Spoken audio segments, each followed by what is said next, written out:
critic Leonard and his daughter Jessie Matlin. They co-host the podcast Matlin on Movies, where they have interviewed cinematic legends like Richard Sherman, Michael Giacchino, and Quincy Jones. Few people are better equipped to lead us through the stories, songs, and creative collaborations we're celebrating tonight. Please welcome Leonard and Jessie Matlin. We're so happy to be here with you. When we were here with everybody at D23 the last time, we got to celebrate our amazing friend Richard Sherman. And the idea that tonight we get to come back and celebrate music again makes me feel like he would be really happy. A few artists have contributed to the Muppets songbook as significantly as our panelist, Paul Williams. He's an Oscar, Grammy, and Golden Globe winner, and his iconic songs, We've Only Just Begun, an old-fashioned love song, earned him a place in the Songwriters Hall of Fame. He appeared as a guest star in the first season of The Muppet Show, and if you haven't seen that video, it's magical. It's adorable, it's magical, you must.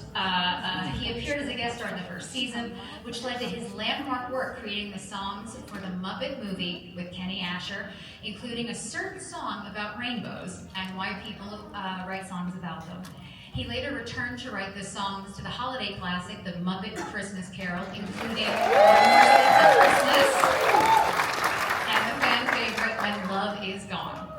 So with that, shall we begin by bringing out Paul?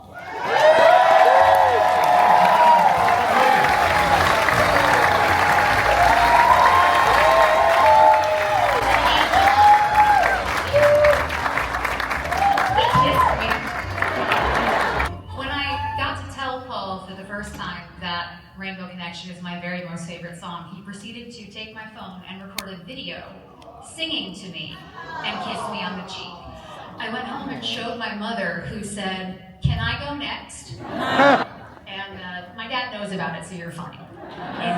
And the fact is that I have, first of all, I've been a fan of Leonard's for 206 years. I mean, 207. Yeah, exactly.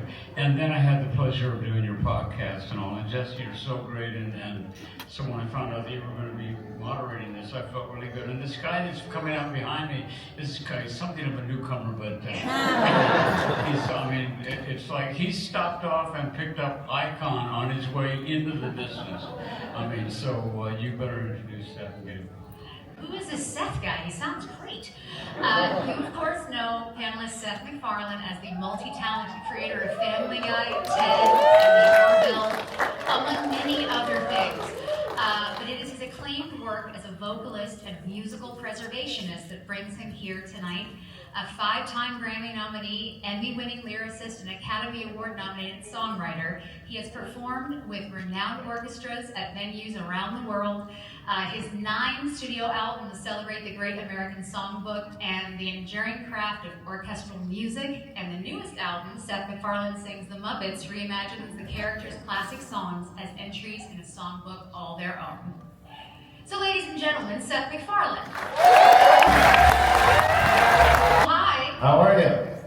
That's such upbeat music, and I mean that in every sense of that word. You know, It follows me wherever I go somehow. It makes you smile. It just makes you smile. Yes. And I think is the common denominator in all the Muppet music. And there's also wistful songs, like we all know that he wrote it all. But it's happy music, and in the world gone mad, a dose of happy music every day can really get you through. Never needed it more than we do right now, and it's the spirit of Jim Henson that just makes its way through everything we do with the Muppets and all, and that's the one thing that keeps it alive, keeps it really, really glowing in the dark as just the best of the human spirit, I think. Jim Henson. Now, I love how much you love music. I love how much you love musicals. I love that on all of your shows you make jokes that I'm pretty sure me and like 4 other kids get. And I love that. I sing that My Left Foot number more than I should really tell anyone. If you don't know what I'm talking about, it's because you didn't get it. But, you know, this is something... Alienate your audience right off the bat. All day. I was asking you backstage because in my case, the reason I know all of this is my parents did not want me to have friends.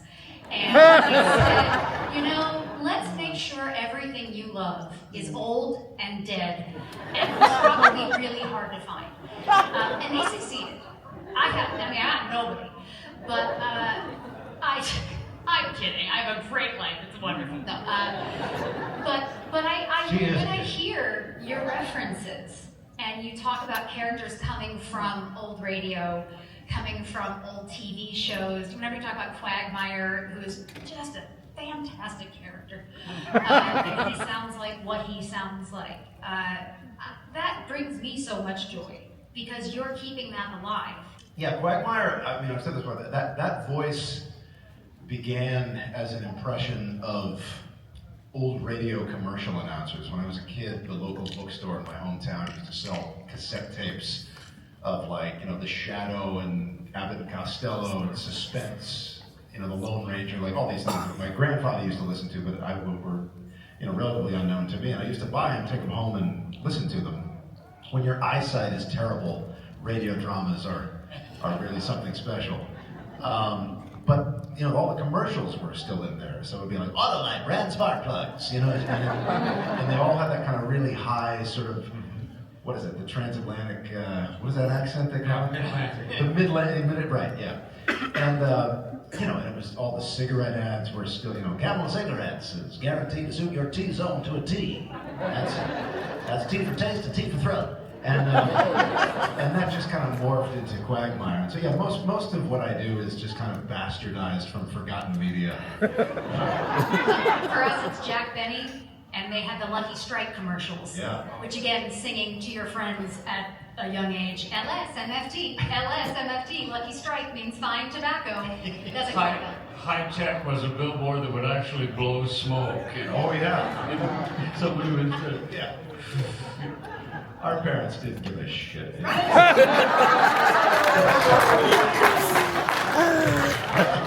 Commercials for cigarettes. Because of you and this album, we got to speak to Joe McNeely. And he produces most of Seth's music. He's an amazing gentleman. And he was telling us about how you got the orchestra together for this new album.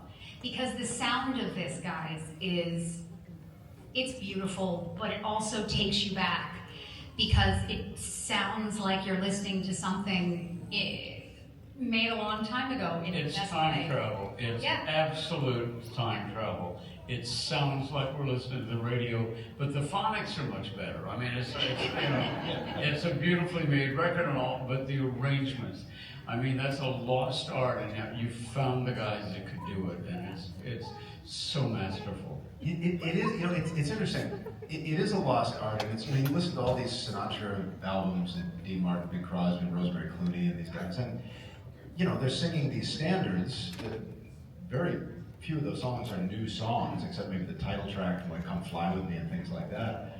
But, you know, when you know, the Muppets came around, and, you know, we had the Rainbow Connection, and Hope That Something Better Comes Along, and all these amazing songs that you wrote.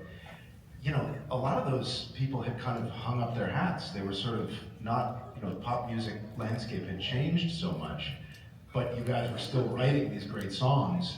They just weren't being interpreted as often as they should have been, in my view, in the pop music world. And so the whole idea of the thing that we just did was like, well, yeah, what if we took the, like, what would Frank or Bing have done with Rainbow Connection? What would they have done with I'm Going to Go Back There Someday? Well, I wrote it with Kenny Asher. Kenny Asher did all the charts for the stuff on the Muppet movie, and they're amazing charts, and an amazing musician. And I have no training. I mean, the Muppet Christmas Carol, I would sit down next to my piano player and show him a song, and I'd say, there's this really weird chord here, and it's like, you know, when love is one, when love, and I can't find it. I like Kenny Asher, or not Kenny, a guy named Kaz, who was my piano player and music director, and he would hit a chord, and I would go, oh my God, that's it. That's the chord I've been looking for. What is it? And he'd go, a D. But it sounds different when I play it than you play it. It's interesting. So you guys would write in the same room. Yeah, start to finish. Did you ever break it? Because I'm always fascinated by how there's. Go back to the car. You go back to the Carpenters. Roger Nichols and I wrote Rainy Days and Mondays and Rolling Has Begun. One Last Today With You. He wrote the music and would not let me change a note. Kenny Asher and I, who wrote most of the songs for A Star Is Born, we sit in the same room right at the same time, even though he's writing music and I'm writing the lyrics and all. But I mean, I love that you mentioned the Carpenters in my intro, but I won the Grammy for Album of the Year with Daft Punk in 2014, and I'm still doing it, damn it. I feel like a tired 34. No, you're gonna outlive me and by a lot. When did you first become aware of the Muppets? Do you remember? Yeah, I was a child of Sesame Street. I was brought up on Sesame Street, and I've had conversations with writers in the Family Guy staff about this, about how hard they tried in a way that my generation did not really follow up on. It's like these Schoolhouse Rock videos, the songs from Sesame Street that were all Joe Raposo, which was one of my favorites. Amazing. Yeah, just all of these amazing pieces of music and the quantity. Right? And you cut It's Not Easy Being Green. Not Easy Being Green, yeah. Classic, beautiful, perfect Muppet song, perfect people song. Yeah, but it's just the quality and the quantity of what, and I registered at the time and didn't really appreciate the musicality of it until I got older. And then by that time, the Muppet movies had come along, and you look at the songs from, Muppet Movie, The Great Muppet Caper, Muppets Take Manhattan. These are like every single song is like worthy of a Rodgers and Hammerstein musical. It's just an amazing repertoire. From Not all of them, but I suppose. It's tough to pick out ones that are no good. I'll tell you that. Oh, well, and I loved them before I knew that they were called Muppets. I remember, watching a Slinky on the Ed Sullivan Show, whatever that is, and just going, that's hilarious. Who's entertaining me with a Slinky, for God's sake? And just being fascinated by it. I think that was the drugs, Paul. I still dream about Slinkies, I think I know what you're talking about. That's the thing that they get the two sticks and the thing just goes back and forth, and then the little guy comes out and they get into like a fight. You guys don't know what I'm talking about. First one I saw was Ralph. Yeah. Because Ralph was on the Jimmy Dean show. Yeah. And I fell in love with him. And never fallen out of love with him. I have a question for you, Daddy. What was it like the first time Miss Piggy hit on you? Never mind. Isn't it amazing how Rolf, whoever was working, because there were two separate puppeteers with hands, right? Henson was doing the mouth and one hand. Yeah. And then the guy next to him, I guess I've seen pictures of this poor guy always had his head right in Henson's armpit. It's physically demanding gig. Yeah. The goal is to be a Muppet performer. These guys are contortionists, and they're underneath, working around and maintaining the voice and doing all this and all. But it looked like he was playing the piano. It looked authentic. Yeah. And then, Zoot would be there with the saxophone. Also, the first time I did the Muppet Show, I sang two songs. I sang Old Fashioned Love Song, and I sang a song called Sad Song. Really sad. Most people don't know sad song. That's a sad song. That used to be our song, the one we just played. I wonder if I'd stayed, what would we doing now? Really sad song, and then all the Muppet characters singing background voices, and Jim did a thing at the end, and he didn't do it until we were actually shooting. But when Rolf finishes the song, which is wonder where we'd be now, and it ends, and Rolf looked at me, he looked at the piano, he closed the piano, he tapped it a couple times, looked up at me again like, that's enough of that. We nodded yes, and it was just, in the moment, just great. Yeah, that's the thing. That's the thing those guys don't get enough credit for. Henson and Oz, these guys, they were great actors. Oh, they all And to this day. and great singers. And great singers.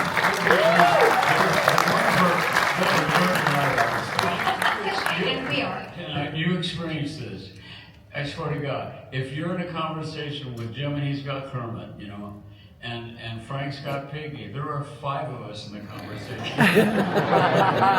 Piggy will say things to you that Jim would, or that Frank would never say. Frank is a sweet, gentle, wonderful human being. You know. Piggy is terrifying. Something like that happened with Son of Sam. Isn't that what, like... I hope everything was on the level. It was on the open. You must remember Tip Willow. Rolf and Sam the Eagle doing Tip Willow from, I think it's Gilbert and Sullivan, the Mikado, is that what that's from? Tip Willow? And it's Sam the Eagle's acting is some of the greatest puppeteering because Rolf is singing the lyric, and every time Sam the Eagle has to sing Tip Willow. The conceit is that he's clearly been asked to do this and he doesn't really, you know, want to. And so it's like between every verse he's like doing this like so convincingly looking at somebody off stage who's obviously going to get it after the show. There's so much subtlety. It occurs to me that the Muppets are actually postmodern because they're aware that they're putting on a show. Yeah. And movies are about making a movie. Yeah. There's a little bit of a Bob Hope fourth wall. Exactly. Yeah. Exactly. I was watching Great Muppet Capers the other day, and during the opening credits, they were in a hot air balloon, and Fozzie says to Kermit, "Does anybody read these credits?" And Kermit says, "They all have families." Yeah. It was a perfect answer. Yeah. Perfect answer. How great is Charles Grodin in that movie? Charles Grodin, who just like, he's doing a scene with 2 Muppets and he plays it so deadly serious.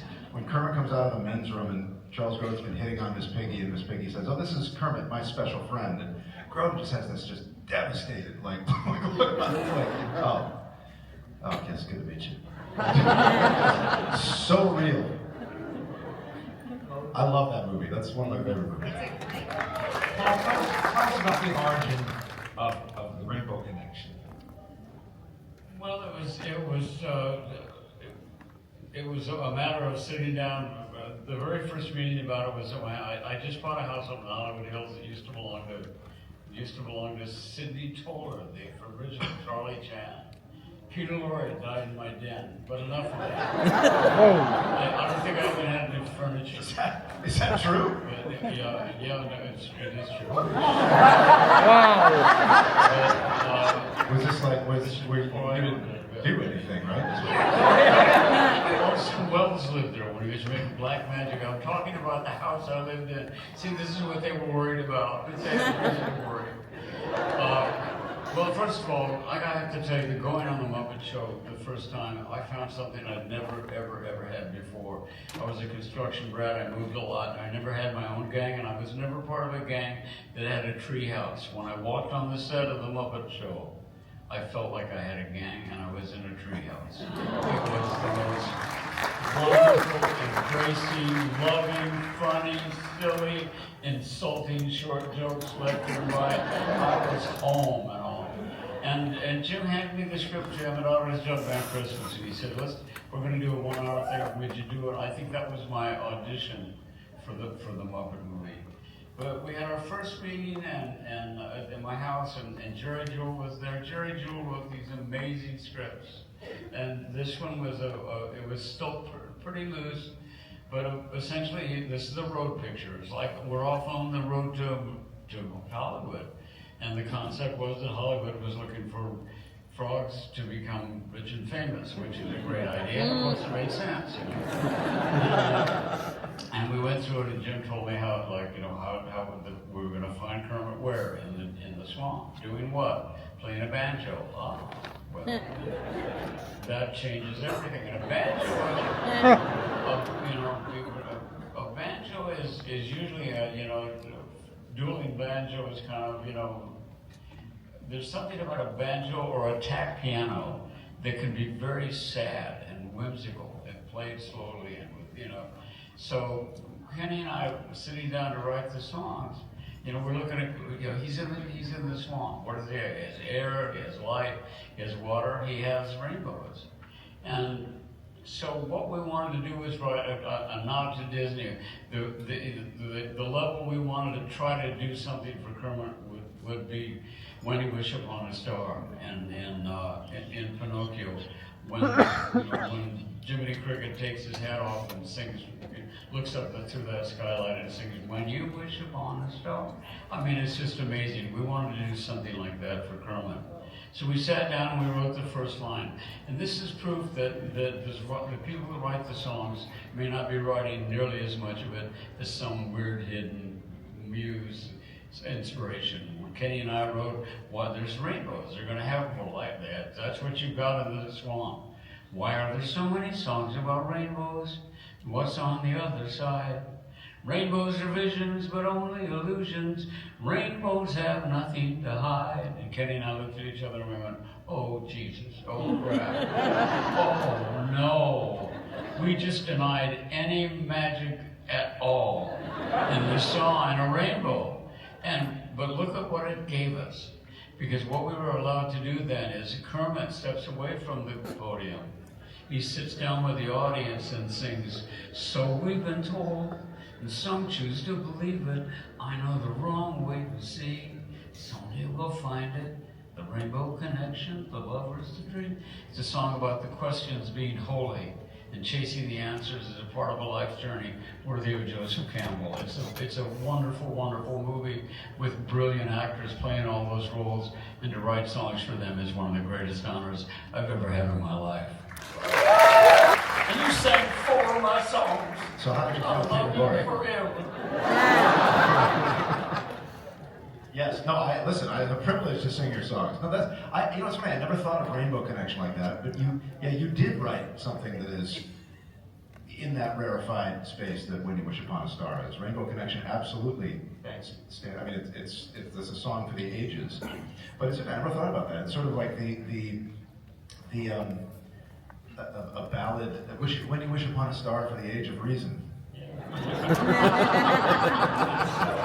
That's true with Sing as well. I mean, a lot of the songs that you've written, they really are, when you sit with them, they're quite deep and they have a lot of, Rainbow Connection, this is all your fault, but, it's, I think that it strikes all of us, and that's why when you record something like that and you put and that's part of what is special, because it's supposed to be in large part about Seth's album, which is fantastic. But the thing is, what I think is so special about it is that you're taking songs. It's very easy, and we know that some people believe that animation is for kids. They're wrong. Something like the Muppets, and it's true. They're funnier and smarter than many other people.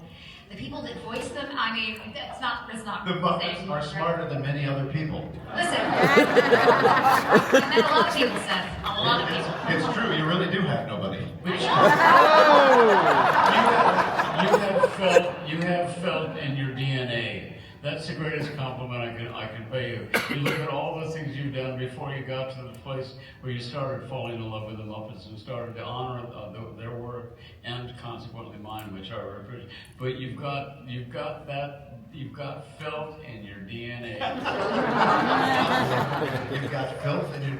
But even Sesame Street. It's like I look back and I went on Amazon recently and ordered some old Sesame Street records that I had when I was a kid, like Ernie's hits, like records that I just played until they were worn out, and hadn't heard them since I was a little kid.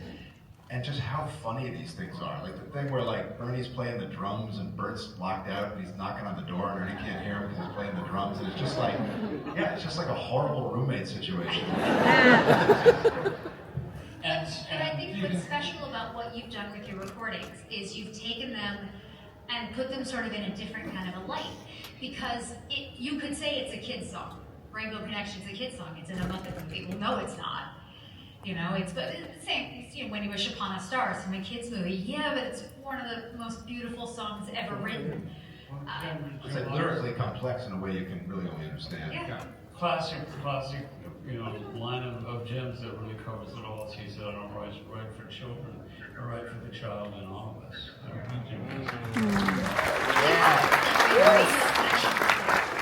I don't want to miss it. So whatever magic happens now, I can't. I do feel like we're the great and powerful laws above the screen. Who said that every wish would be heard and answered when wished on the morning star? Somebody thought of that, and someone believed it. Look what it's done so far. What's so amazing that keeps us stargazing? And what do we think we might see? Someday we'll find it, the rainbow connection, the lovers, the dreamers, and me. All of us under its spell, we know that it's probably magic.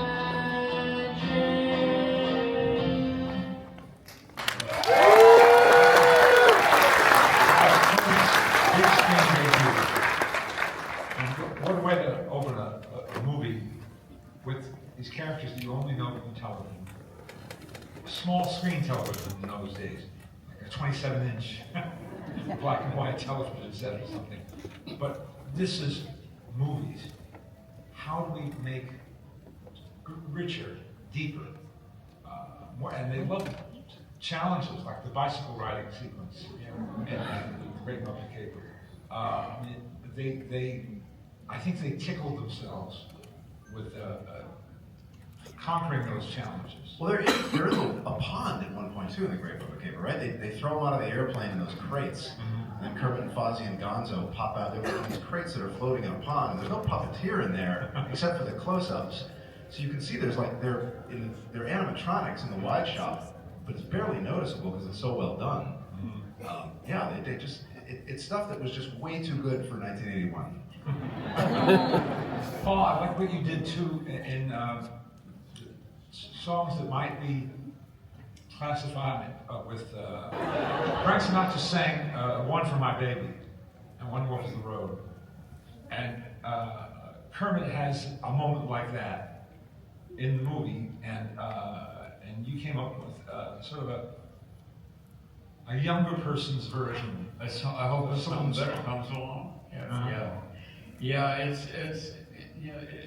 It's so much fun to do that, to write about something that is just off the, wait a minute, this is about interspecies relationships.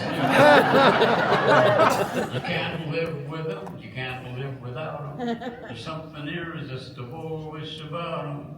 We grin and bear it because the nights are long. I hope that something better comes along. My favorite line is there's no limitations to mixing and matching. Some get a connection for a critter they've been scratching. The skunk was badgered, the results were strong. I hope that something better comes along. I mean, we have way too much fun. And I'm thrilled you did. I want to go back. My favorite song in the Muppet movie is Will Always Be, and my favorite Muppet, he's actually my spiritual advisor, is the great Gonzo. I was in college, and one of my close friends just insisted that's just one of the greatest ballads ever written. And I still don't, for the life of me, don't quite know what it's about, but I don't care. There's not a word yet for old friends who just met. Yeah. If only the writer. What is like if you're like digging out the theme of that song? What is it? Well, what it is, it's about reunion. It's about going home. And I'll tell you very quickly a little because I've been talking a lot and I do that sometimes. But thank you. there's a scene in the movie that was on paper that there was no song, and it's a scene when they break down in the desert, and they're all sitting around a campfire out in the middle of the desert, and Kermit wanders off, and he's having that moment of like, I've let everybody down, and the like. And Gonzo is a landlocked bird. I mean, I think we're all landlocked birds, and the fact is, I mean, I've got 100 jumps. I'm an old skydiver. I love getting up there and being in free fall. It felt so free. And so I'm looking at Gonzo and I'm going, Gonzo's out there looking at the sky. I have a home in northern New Mexico, and I've spent a lot of time in the desert there. And there's something about those skies that you just, for a landlocked bird like Gonzo to look at that, he would just be so drawn to the mystery of it. And the bird in him would feel that longing, I would think. So Kenny and I wrote a song, and we played it for Jim. And it was, I'm going to go back there someday. This looks familiar to me. I mean, I won't sing all of it. I've never been there, but I know the way. I'm going to go back there someday. And we played it for Jim, and he went, oh, beautiful. Wow, oh, wonderful. So pretty, so he's wandering up over the hill, still complimenting our song. And I turned to Kenny and I said, that's the most beautiful rejection I've ever had. Basically what he said was, and that's Jim Henson's way of saying, that's not going to fit in my movie. 2 days later he comes back, maybe 3 days later he comes back, and he said, and a lot of times he'd start in the middle of a conversation, and he says, what if, during the state fair scene, what if Gonzo buys a bunch of helium balloons for Camilla, his girlfriend, also a landlocked bird, and he buys too many, and he gets lifted up, and he experiences flight, but it doesn't scare him. All of a sudden, it's just joyous, and he feels like he's gone home. And that would set it up for him to go, I've never been there, but I know the way. I'm going to go back there someday. That's the essence of Jim Henson I just gave you.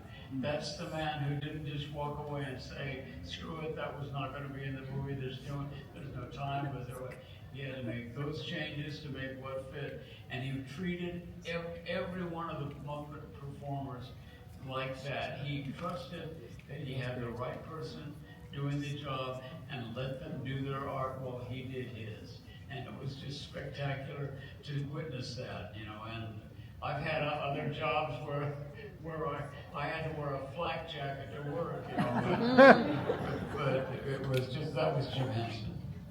Just an amazing man.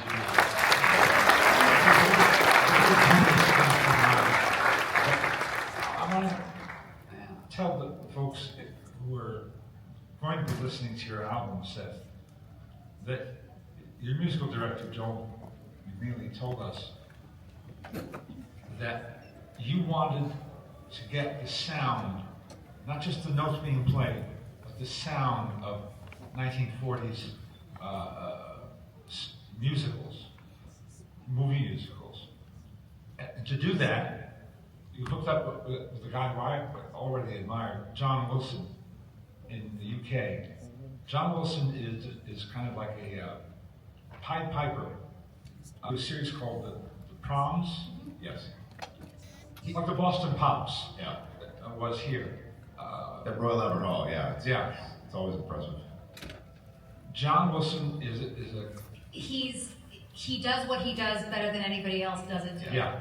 And you, being the smart gentleman that you are, said, I gotta get that guy. Well, I was introduced to him because his drummer was a Family Guy fan. They were putting together, like, what he had done with a group of other musicians is you know, all of those great songs from the 40s and 50s, those MGM musicals like Somewhere Over the Rainbow and Singing in the Rain, Brigadoon, those orchestrations, I mean, we can hear them, but the charts that the orchestra uses to play them are all gone. They were living in an era of such plentitude as far as high musicality that they figured, well, this stuff's always going to be, or people are always going to be able to write like this. And so they destroyed the original charts to, I guess, make parking lots. And it's like it was too expensive to store them. And so John Wilson, along with this fellow Andrew Cotty, who did the arrangements for this album, and a few other orchestrators, musicians, kind of earballed these songs and using conductors' scores, fragments that still existed, and their own ears, and what we have of the recordings, were able to reconstruct these charts. And they was doing a concert to play them live, and I got this random call from this guy, and he said, "Listen, I've talked the conductor into including you." I'm like, "Who is this?" He's like, he didn't watch it, but I talked him into it. And so I flew over there after hearing the demos, and I remember walking into the rehearsal room, and they were playing Somewhere Over the Rainbow, and I like went into a corner, and I was like, my God, I've only ever heard this sound, in little mono tinny recordings. I've never heard, like, this is what it was like to be in that room at MGM in 1955. And it is, the dialect that an orchestra plays in was something that I had no idea was so important. And Joel later educated me extensively as far as that was concerned. It's like there's a certain degree of vibrato that the brass and strings have to play in that was just par for the course with these contract orchestras in the 50s, but it just doesn't really exist today. I mean, you're lucky to get all the musicians in the same room for a movie score these days, which is tragic. But it was, John was the conductor of this series, and so when we did this album, we were like, God, what if we, brought like the best of our LA players and the best of these London players that he worked with, and just create like an MVP orchestra, just like a murderer's row of great players. And so half of the players were from here, and the other half flew in from the UK, and we recorded up at Skywalker Ranch. And it was just an amazing experience. We're gonna play you a clip. He flew dozens of musicians from England to California, and then went to Skywalker Ranch. Skywalker Ranch. You're crazy. Yeah. Did you not know? It's wonderful. It's great. Well, there's a sound that John has kind of honed with his music, and he has the closest thing to a contract orchestra that exists, today outside, obviously, things like the LA Philharmonic and the orchestras, the classical orchestras. But for orchestras that play this kind of music, he's one of the only ones left, and he spent years just training them to play with the tightness of an ensemble of 8, when in fact they're about 90. But it still has to have that same tight sound, and it's pretty special. Were you there? Did you get to?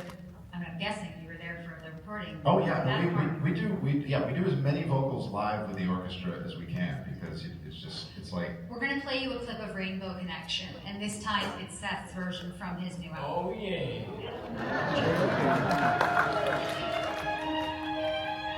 Well, I just have to sit here and listen to this? Yeah, absolutely.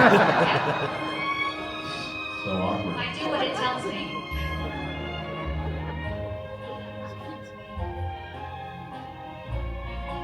Yeah. I noticed it's just, oh yeah, so it was just the orchestra, thank God.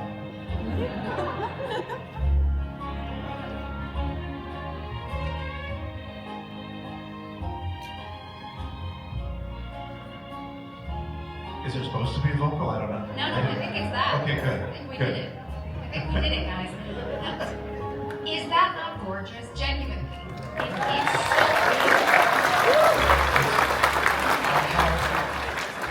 so You stand in the middle of an orchestra like that, and you sing something that's meaningful to you. Did you find yourself moved? Oh yeah. Because you hated I those. had cried my way out of a decent take so many times. Oh, sorry. Yeah, well, I'm generally a cold, unfeeling creature from the Northeast. But no, it's impossible not to be. No, I mean, look, I'm an orchestra addict to begin with. Like, my favorite part of anything that I do is going to that scoring stage and listening to the orchestra play. I just love it. And this was an incredibly special experience. And again, because these songs, I think if if you guys have written these songs in the 50s, 40s, 50s, 60s, everyone would have sung these songs.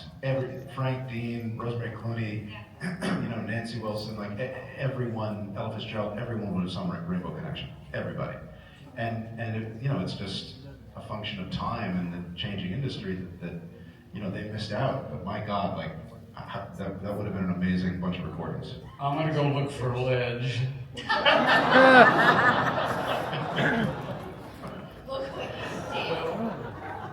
Yeah, the days of even when That's I what you started, did to Peter Lorre, isn't it? well, that's right.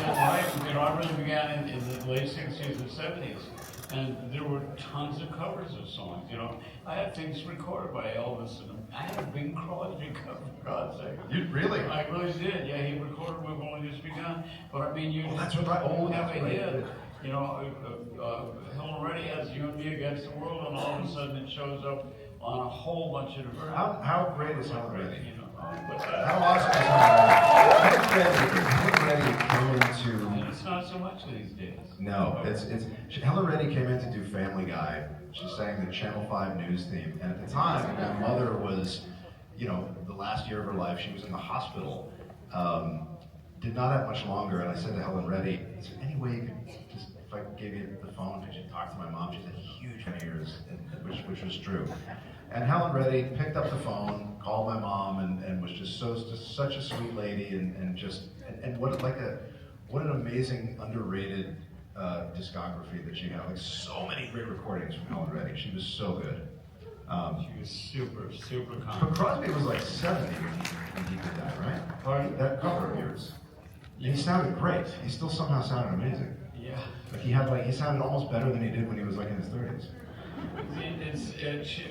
She from the very end of her life, she was still sounding beautifully. Yeah.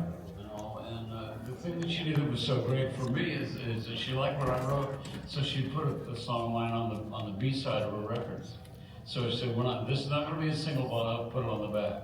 So I had the B side of I Am Woman, Delta Dawn, I had all these, and in those days you got paid for both sides, and you probably get a little airplay on this one, but she was really generous. This is the analog era, everybody. Records are round with a little hole in the center. This side, and then flip it over. How do you flip Like it over? the other side. Your hands? And Like cavemen? if you were lucky enough to be a songwriter who got right on the coattails of the A side with the B side, cashed in. Well, and not only that, you never know who's going to hear it and re-record it. The first thing I ever had recorded was a B-side of Tiptoe Through the Tulips by Tiny. And I was like, I love Tiny, he's a sweet man, but that's not what I meant.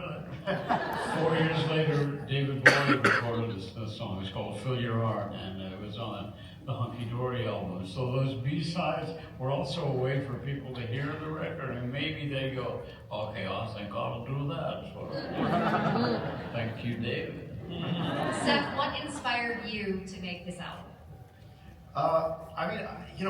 Again, exactly what I've said. Like these are songs that are on par with. You listen to a song like Rainbow Connection, or The First Time It Happens, or Going to Go Back There Someday, or Stepping Out with a Star, or Right Where I Belong, or Somebody's Getting Married. All these great songs that are on par with what Johnny Mercer used to write, or Cole Porter used to write, or Rodgers and Hart used to write. They should be sung in this way by somebody.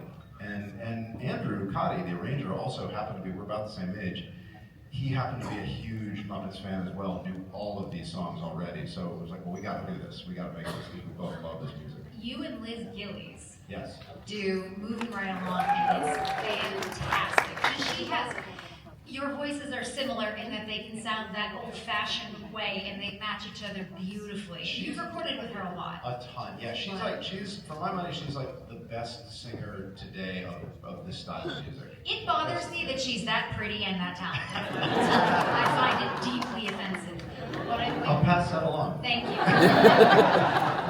God, the moderator hated you. Much. You have that easy back and forth quality that Bing and Rosemary Clooney used to have.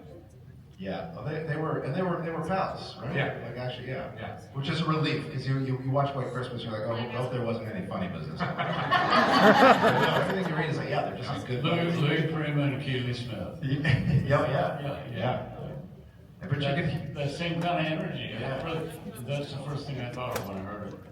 you can hear it on those old records. See, in Bing and Rosie have those Fancy Leading You Here, which is like one of the greatest duet albums ever, and they're singing and they're just kind of talking half the time, and it sounds so. I'm sure it was incredibly polished and rehearsed. Yeah, but it sounds so sounds like spontaneous banter, though. Yeah. The pattering type, I mean, you guys do that, and it's funny, but it works and it fits in. And it is my favorite song. They're daring me to ask one of the hardest, which is, do you have a favorite song on the album? On the album, that's always. That's hard, right? Yeah, it's always because there's.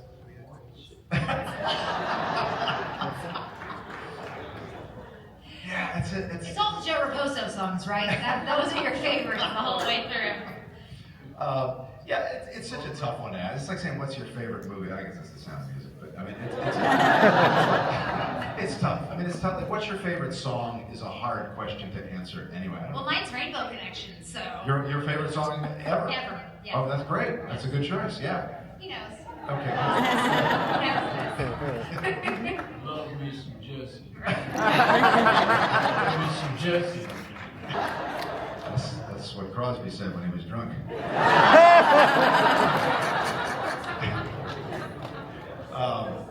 Yeah, but it's a tough one. I mean, there's so many.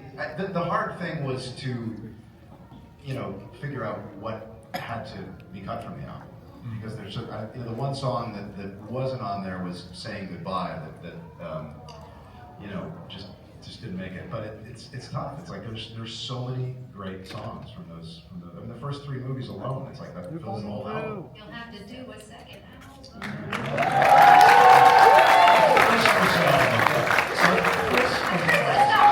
Somewhere there's an album of like Sesame Street songs done in like a swing style. There was a singer a number of years ago, I can't remember what her name was. It was like a very kind of like indie sort of album who did a record of songs from Mr. Rogers, sung with like a jazz quintet, and it was great. It was like, it's such a good feeling to know you're alive. And it was but it was all sung as like, I think it was called Mr. Rogers Swings. And it was great. And I was like, that's great. I didn't realize there were, was that you? And his musical director was a brilliant pianist. Oh, yeah. Don Costa. Was Don Costa his music? Don Costa. Oh man, I was busted. I was like, Don Costa was Mr. Rogers' music director. Johnny Costa. He's really a good jazz pianist. Yeah, but a lot of great songs. Yeah. If you want him to nerd, jazz. Jazz is the nerd for him. I'm musical nerd. He's jazz nerd. He's jazz nerd. Yes, big time. So you're a big Nelson Brittle guy. You're also, you have incredible endurance, apparently. Because you cut 50 signs. So I just drove from LA to Anaheim. I have. I know, right? Yes, right. You got a Purple Heart for that. but You're a Harry Nilsson fan, a little bit of Schmilson in the night. What's that? Are you a fan of Harry Nilsson? Oh yeah, sure. A little bit of Schmilson in the night is exactly what you're talking about, those great arrangements. Nelson Riddle. Yeah. Oh yeah. There's nobody better. there's a song, though, that is not written by anybody present. It's actually an old English verse by A.A. Milne. Milne, Yeah. the creator of Pooh, Winnie the Pooh. And we have it ranked up, I believe, to hear a little bit of it. Rat a clip segue. Halfway up the stairs. Halfway up there. Intro, magic store clip, right before you're ready to end the panel. That's not yet. We're getting there though, and I appreciate every single, let me tell you, they're working so hard, just real quick, they're working so hard, everybody. You guys. It starts with your kids, a show off at school, making faces at friends, you're a clown or a fool, doing pratfalls and brook calls and bad imitations, ignoring your homework, now that's dedication. vacation. I walked to the mirror. We're getting standing ovations. You know, you mention a title, if I know the words, and I wrote it, I start singing. For Seth. Damn it, he does so many fun things. That's all I got to do is mention has his title. ever run from when we just met, so I'm auditioning. Halfway down the stairs is a stair where I sit. There isn't any other stair quite like it. I'm not at the bottom, I'm not at the top. So this is the stair where I always stop.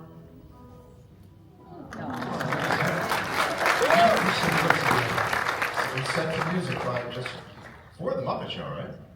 Yeah. The Muppet Show was produced in England, all 5 seasons.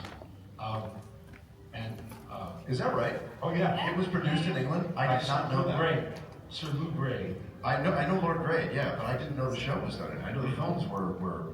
No, everybody flew over there. Wow. Paul, you did the first season, right? Yeah, I did the first season. Was it like a tax incentive or something? I don't know what it was, but the other thing I did over there was Bugsy Malone. We shot Bugsy Malone over I gotta tell you, I really genuinely did that when it was a paper cream, and I didn't think it was real. And not very long ago, I found out it actually is real, and it's not just in my head. And that felt good and bad at the same time. You know what I wish I could have been there for? Edgar Bergen flew over to do the Muppet Show, and when he arrived at the shooting stage, sound stage, he had a box, very special, traveling suitcase, and he opened it carefully, and all the Muppet performers were gathered around as he took out Charlie McCarthy. Can you just imagine? Can you just imagine? Well, I mean, you've had the experience of a Muppet coming to life in front of you. Have you gotten to do that? Have you had a Muppet in front of you? I have not. It is, I will tell you, Yeah. incredible because, and this is true if you're around puppets and someone is doing it in general, where you do find yourself speaking to them and they come to life in such an incredible way. And my dad got to do it with Jim Henson and Kermit, where he got Kermit out and you watch the entire audience lose their minds. And then years later got to do it with Kevin Clash and Elmo, and I watched his class of students lose their minds and talk to Elmo. Well, you look at like Henson when he's on the Tonight Show, and it's like you can see him sitting right there. Like when he's on camera, you're still looking at Kermit. Yeah. Like Kermit's like right there, and it's very surreal because it's like he just draws your eye to him. Have you heard Seth do Kermit doing the Taken monologue? Oh God, yeah. Just gonna tell you, it's pretty great. I need to hear it. You will, that's Whole thing. You know, But I will find you, and I will kill you. it goes on for about 8 minutes. That's just but it's so good.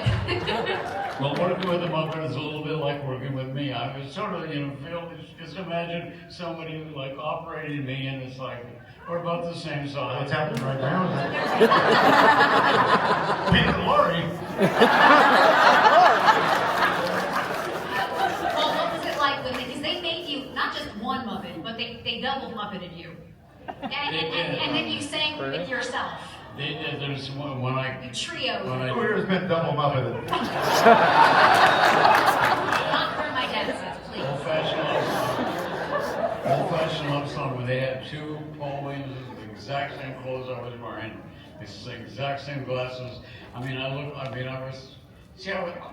always want to be an actor. I felt like Montgomery Clift. I looked like Haley Mills. But so these 2 Haley Mills lookalikes come out of the radio. Haley Mills catching strays. So and they gave me one, and I had it in the window of my office where the sun was beating down on it, and it aged actually faster than I did. You look so good. Well, we had a little arrangement. I signed a little piece of paper and blood. So the little guy got old, and I'm. He's the man with the paradise. We know what you're Round of It's applause. okay. Exactly. Thank you. You're doing this hard. It's wonderful to be part of the Muppet world because I think it keeps you young. Frank Lloyd Wright said, age is a matter of fact, chronological way of keeping track of these things. But youth is a quality, and it need never die. And usefulness is what I see in people who are involved in things, Disney and Muppets. And that's a quality I never want anyone to lose. I'd like to continue to be the alpha infant in my house till the day I grab my chest. I won't grow up. I will not grow up. There's a Rumi quote that I love, and it's what I kind of live by that I think will fit nicely into your lifestyle. And I give you this. Rumi said, "Sell your cleverness and purchase bewilderment." So I've sold my cleverness. I mean, I can be clever. The love boat soon will be taken. I've sold my cleverness in my life, but what I want. Did you write those lyrics? I did. Yeah. I had Wow. no idea. You wrote the love boat for you? For God's sakes, where have you been? I like that one as much, huh? Well, they use it for the Princess commercial, so it's one of the most valuable things that ever came out. There was a day in the Family Guy writers' room when we sat for the better part of like 3 hours, and on YouTube we found like all the openings to the Love Boat, where it's just like, the life preserver, and it's every actor who was on the show having a moment like God's waiting room. God's waiting room is what we call it. just turning to notice the camera. And, that's like one of the greatest TV things But of all the time. thing I love about that is like to purchase bewilderment is like to not get lost in the knots in your shoelaces, but just to see the magic in this world. And I think that's what not only what Jim's brought to it, but also what Brian has brought to it. I mean, obviously what Disney has done since we're talking about the late 20s, early 30s. When was it? What year was it that it all began? 23. 23. Yeah, 1923. Living in wonderment, and it's the greatest, wonderful gift I think that you can give anybody at any age is to, go out and take a look at a tree and go, wow, that's Polly Mama, I'm sorry. He does call my Polly Mama. Both of you have contributed in so many ways, genuinely, and I'll say, look, Family Guy for me, American Dad, those are my comfort shows. At night when my child finally goes to sleep and I haven't murdered her, she's 4. That's what I put on. Nobody watches my work fully awake, or sober, or not on drugs. I'm wide awake. I did not drink in front of my kid. No, genuinely though, but it because it's funny and it's intelligent. Better mine was. Right. It's funny and it's intelligent and it's clever and it makes you laugh. And that is all I want. At the end of the night, when I'm trying to relax, that's what I want. And you've contributed not only that, but so much music, more music than a lot of people even know because you've done so many different kinds of styles. You also, we found out, perform at Vibrato every month, which if you live in LA is a fantastic jazz club. And Joe was saying your memory for music is incredible. And you do 25 new songs each month, which could be a complete lie, but sounds great.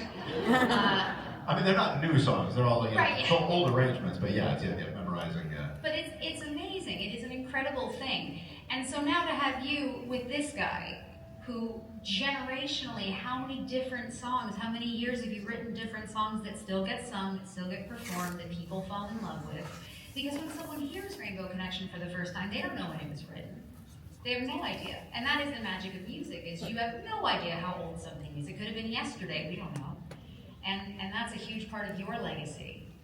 This guy's okay too, by the way. It's a good point though, because it's one of the hardest things to do, and obviously it's what Richard Rodgers did so well was and it's what you've done is to write music that is outside any genre. It's just great tunesmithing. You know, it's like you can't point to and go, this is folk, this is rock, this is jazz, this is show music. It's just pure melody, standing on its own, doesn't need a lot of bells and whistles. There's nothing harder, and that's why nobody does it. It's like, well, you mentioned, Johnny Mercer, Cole Porter, and Larry Hart. I mean, the great, Larry Hart, the great lyricist of all time. Johnny Burke wrote "Here's That Rainy Day."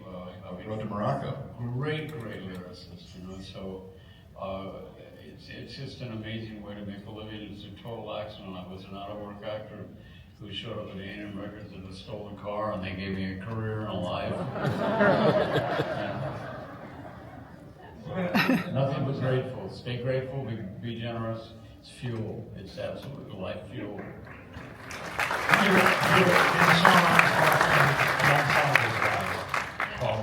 And you earned that.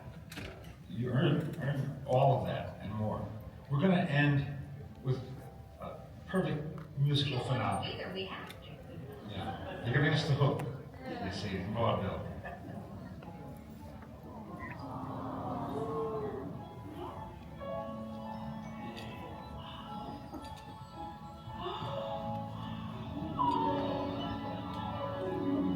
Life's like a movie, write your own ending, keep believing, keep pretending we've done just what we set out to do.